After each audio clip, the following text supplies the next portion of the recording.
नमस्कार। मेरे साथ देश की बात के अंदर आपका स्वागत है। अहमदाबाद से लंदन जा रही एयर इंडिया की फ्लाइट दुर्घटना को देश की सबसे बड़ी दुर्घटनाओं में से एक माना जाता है और इस दुर्घटना में 241 यात्रियों की मौत हो जाती है, लेकिन रमेश बच जाता है। वो रमेश जो इमरजेंसी गेट खोल करके और नीचे कूद जाता है।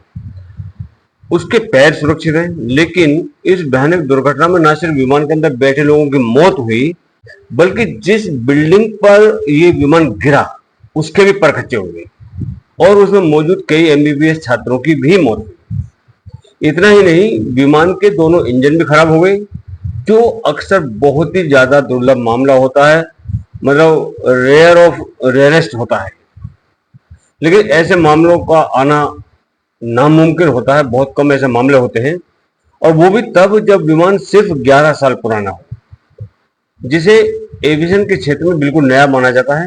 और विमान का नियंत्रण सबसे भरोसेमंद पायलट के हाथ में था। लेकिन सवाल ये उठे हैं कि क्या विमान का रखरखाव ठीक से नहीं किया गया था? खैर, कोई बात नहीं, सिर्फ रखरखाव की वजह से इतना बड़ा हादसा हो नहीं सकता। विशेषज्ञों का मानना है कि कुछ तो गड़बड़ है। अब विशेषज्ञ क्या कह रहे हैं? जो ये विशेषज्ञ कह रहे हैं वो आपके पैरों तले की जमीन खिसका देगा। अहमदाबाद से लंदन जाने के लिए एक विमान उड़ान भरता है, लेकिन एयरपोर्ट से कुछ ही दूरी पर विमान दुर्घटनाग्रस्त हो जाता है, मात्र 2 किलोमीटर की दूरी पर, और जिसके अंदर 241 यात्रियों की मौत हो जाती है। दुनिया के लिए शायद ये पहली बार हुआ है, और भारत में इतना बड़ा हादसा पहले कभी नहीं हुआ था। लेकिन जो बातें सामने आई हैं वो चौंकाने वाली हैं। तो सबसे पहले मैं रमेश की बात करूंगा, जो अकेला रह गया, जो इस दुर्घटना में अकेला बचा। लोग कह रहे हैं कि जाको राखी साइयां मार सके ना को, लेकिन कहानी में एक पन्ना ऐसा भी है जिसकी ओर जो विशेषज्ञ वो इशारा कर रहे हैं। इस घटना में ब्रिटिश नागरिक रमेश कुमार विश्वास बच गए, लेकिन उनको लेकर के अब सवाल उठ रहे हैं। सवाल मैं नहीं उठा रहा, बल्कि इस घटना को लेकर के जो विशेषज्ञ हैं उनकी कुछ चिंताएं हैं।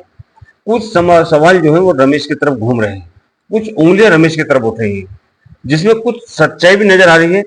सबसे बड़ी बात यह है कि विमान में सवार 242 लोगों में से एक बच जाता है और 241 की मौत हो जाती है। रमेश बच गया, बहुत बढ़िया है।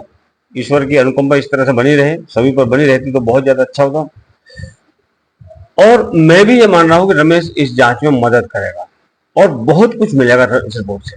लेकिन लोग पूछ रहे हैं कि क्या रमेश का बचना सिर्फ एक चमत्कार है, या यह किसी बड़ी साजिश का हिस्सा है? जहां आग होती है धुआं वहीं पर उठता है। रमेश ने खुद कहा था कि उसे पता नहीं था कि क्या हो रहा है, और उसके पास समय नहीं बचा था। और फिर वो इमरजेंसी गेट से बाहर कैसे कूद गया? अगर समय नहीं बचा था तो गेट से बाहर कैसे कूदा? और अगर कूदा तो फिर उसे चोट क्यों नहीं लगी? इस पूरे मामले की जांच होनी चाहिए। क्या यह संभव है कि रमेश साजिश का हिस्सा हो?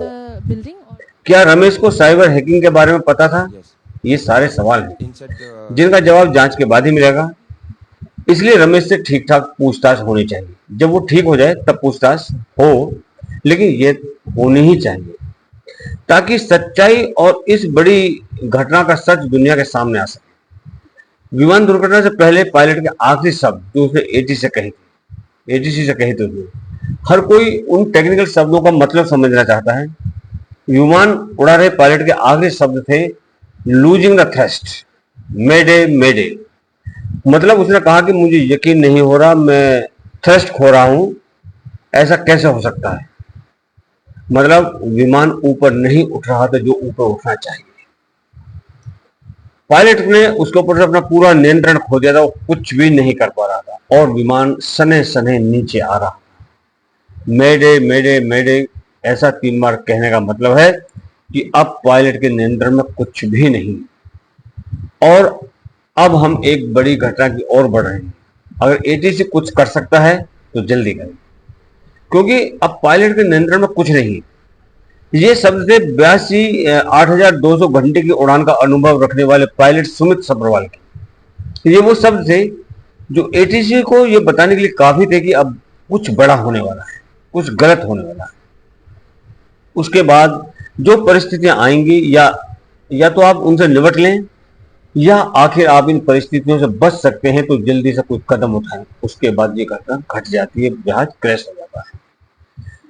इसलिए इस बात की भी आशंका जताई जा रही है कि कहीं विमान का सॉफ्टवेयर है तो हैक नहीं किया गया, जिसकी वजह से पायलट के हाथ से सारा का सारा नियंत्रण चला गया। क्योंकि अगर पर्टिकुलर एक हिस्सा खराब होता तब भी जहाज के ऊपर कंट्रोल तो पायलट का रहता ही है। विशेषज्ञों का मानना है कि इस घटना के कई कारण हो सकते हैं, लेकिन पक्के तौर पर कुछ भी कहना अभी जल्दीबाजी होगी। Aviation safety consultant John Cox का कहना है कि बोइंग 787 ड्रीम लाइनर का डिजिटल फ्लाइट डेटा रिकॉर्डर हजारों पैरामीटर को रिकॉर्ड करता है और जल्दी जांचकर्ताओं को कुछ पुख्ता और सबूत मिल जाएंगे कि आखिर हुआ क्या था। विशेषज्ञों का मानना है कि टेक ऑफ और लैंडिंग के दौरान, मतलब जहाज के उतरते और चढ़ते समय, विमान के सिस्टम को हैक करना बहुत ही ज्यादा आसान होता है, क्योंकि इन दोनों ही परिस्थितियों में विमान का पूरा सिस्टम और जितने भी की पॉइंट्स होते हैं वो सारे खुले रहते हैं उस टाइम पर। इसलिए ये संभव है कि उड़ान भरते ही पूरा सिस्टम हैक कर लिया गया और इसलिए विमान उड़ान भरने के तुरंत बाद ही क्रैश हो गया था। पायलट के हाथ में कोई नियंत्रण नहीं था। कॉक्स का यह भी कहना है कि वीडियो में देखा जा सकता है कि विमान की लैंडिंग गियर नीचे थे, जिसे उस समय ऊपर होना चाहिए था कायदे से। इसके अलावा फ्लैप की स्थिति भी सही नहीं थी। इससे सवाल उठता है कि क्या विमान टेक ऑफ के लिए ठीक से कॉन्फ़िगर नहीं था या कुछ और। विशेषज्ञों का कहना है कि एक ही समय में दोनों इंजनों का फेल होना बहुत दुर्लभ होता है। ये सबसे दुर्लभों में से एक दुर्लभ चीज है। और अगर ऐसा हुआ है तो या तो मेंटेनेंस में भारी विफलता थी या कोई और टेक्निकल प्रॉब्लम थी। लेकिन अभी ये सिर्फ अनुमान है, एक आइडिया है, क्योंकि एफडीआर और कॉकपिट वॉइस रिकॉर्डर का पूरा डाटा अभी सामने आना बाकी है। हालांकि डेटा बताएगा कि विमान केवल 625 की ऊंचाई तक गया और फिर नीचे आ गया।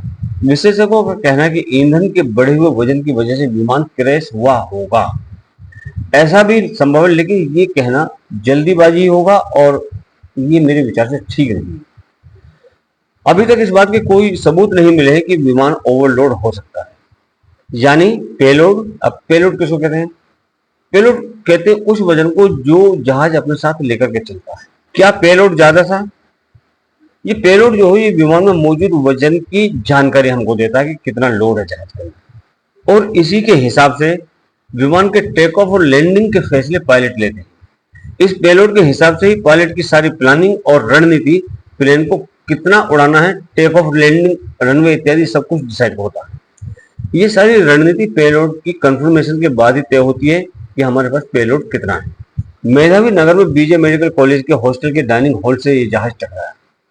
वो लंच का समय था, वहां कई एमबीबीएस छात्र खाना खा रहे थे, दोपहर हो चुकी थी और जब प्लेन क्रैश हुआ था तो भी हालत और ज्यादा खराब और कई एमबीबीएस छात्र इस घटना के शिकार हुए। तो अब मैं दूसरे एंगल की भी बात करता हूं, जैसे कि अक्सर पायलट पर जो है ईंधन को बचाने का दबाव होता है, प्रेशर होता है। कुछ एविएशन एक्सपर्ट्स कहते हैं कि ईंधन बचाने का दबाव बना रहता है और कहीं ना कहीं पायलट को ऐसी स्थिति में उतरने के लिए मजबूर करता है जहां ईंधन का जोखिम कम हो। क्योंकि समुद्र सब्रवाल और को पायलट कुंडक दोनों ही अनुभवी थे, एक्सपीरियंस थे। वे मेडे मेडे कॉल नामक एक बड़ी टेक्निकल प्रॉब्लम को देख रहे थे। तभी कॉल दी गई जब उनको एक बहुत बड़ी समस्या दिखाई दी और विमान के उड़ान भरते ही दोनों को ये एहसास हो गया था, फील हो गया था कि अब कुछ बुरा होने वाला है। मेरे कॉल का मतलब है कि वो शब्द जो सबके अंदर बेचैनी पैदा करते हैं, सबके अंदर में टेंशन पैदा करते हैं, किसी के अंदर में उत्तेजना पैदा हो जाती है, सनसनी फैल जाती है कि ये क्या हो रहा है। यानी अब विमान किसी बड़े हादसे की तरफ बढ़ रहा है। इसके साथ ही कई विशेषज्ञ रनवे के खराब हिस्से के इस्तेमाल का भी मुद्दा उठा रहे हैं। माना जा रहा है कि कई बार पुराने खड़े विमानों के हिस्सों का इस्तेमाल चलते विमान के हिस्सों से बदल दिया जाता है।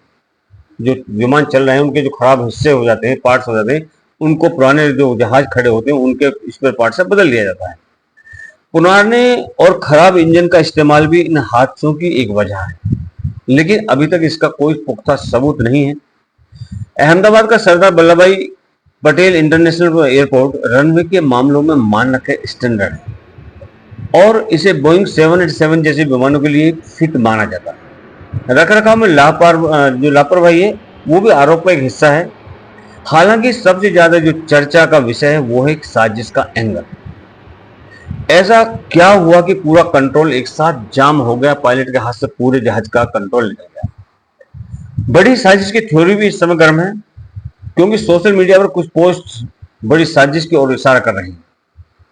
विशेषज्ञ और आधिकारिक सूत्र इस पर चुप हैं, कोई इस पर जवाब नहीं दे रहा कि क्या किसी साजिश का भी इसमें कुछ हाथ हो सकता है। लेकिन सीआईए और एफबीआई एजेंटों की एक पोस्ट कई सवाल खड़े करती है, जो इस समय सोशल मीडिया पर ट्रेंड कर रही है। कुछ दिन पहले इस पोस्ट में भारत के खिलाफ एक बड़ी साजिश की ओर इशारा किया गया था।